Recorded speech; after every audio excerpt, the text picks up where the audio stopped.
Welcome to the Light Home Sustainable Design podcast series. We talk with the architects and builders about green design and homes that really suit the way we love to live. Alright, so I'm Dwayne Pearce of D Pearce Constructions. We just build quality upmarket homes and renovations, and we just had the opportunity to work with Bobby Taylor, which is the owner of the house at Treetops. It says on your website, Dwayne, that this was probably your most challenging and rewarding project. So what were the main aspects that made it so challenging and rewarding? Oh, mate, definitely the site. The site would have to be one of the steepest building sites around. We've actually just won the Abode House of the Year award for a house on a construction on a difficult site, Australia-wide. The block is extremely steep. It was flat out, even walking up and down the property.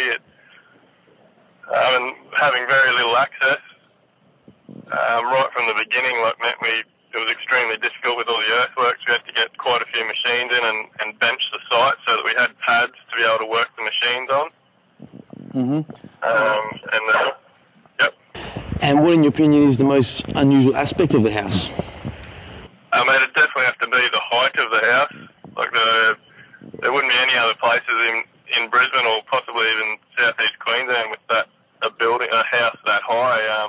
That the private estate actually has a 13.5 metre height limit, which is very unusual. Like most building sites are only 8.5 metres. Yep.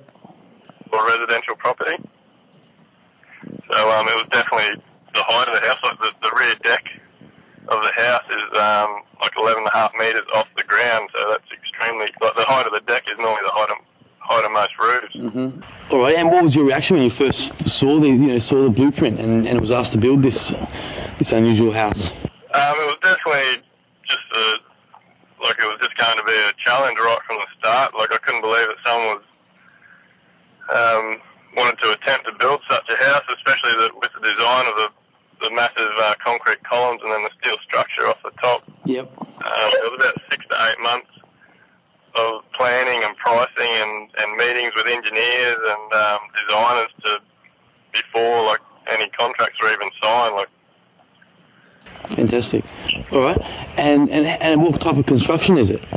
The majority of the house is solid concrete. There's a lot of reinforced concrete walls and columns, as well as core-filled blockwork. Then once you get up to the main level of the house, it's mainly timber framing with lots of glass. And as I was told, you use James Hardie's Easy Lap cladding, is that right? Yep. And why did you use that product, and what do you think were some of the benefits of using it? The owner wanted a very smooth finish.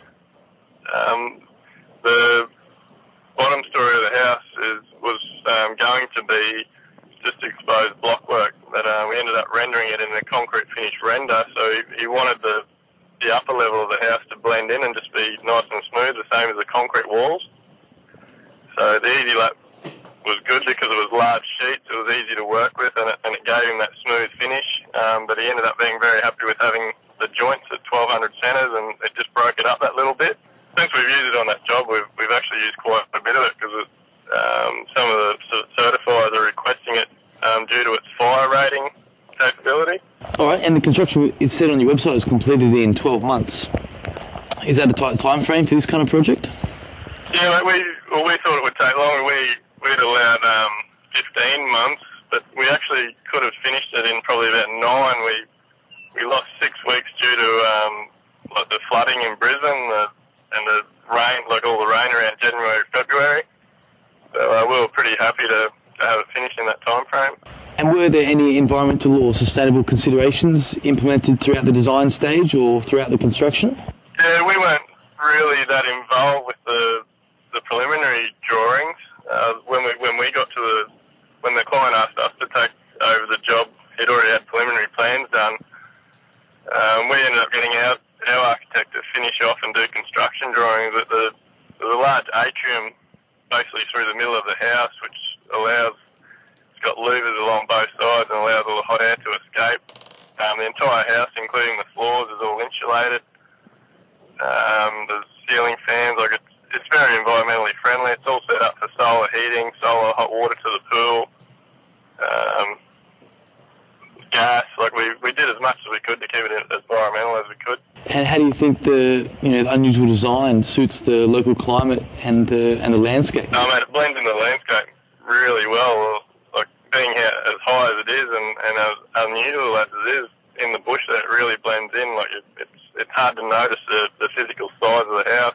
It actually works really well. It's actually been very warm during winter, and because it's elevated off the ground, it stays really cool in summer as well. All right, mate. Anything else you'd like to add? It's just a very, very unique house. It's getting a hell of a lot of attention from all types of media, and we've even had interest from an American TV station that's possibly looking at doing having it on one of their shows. So. Oh, fantastic.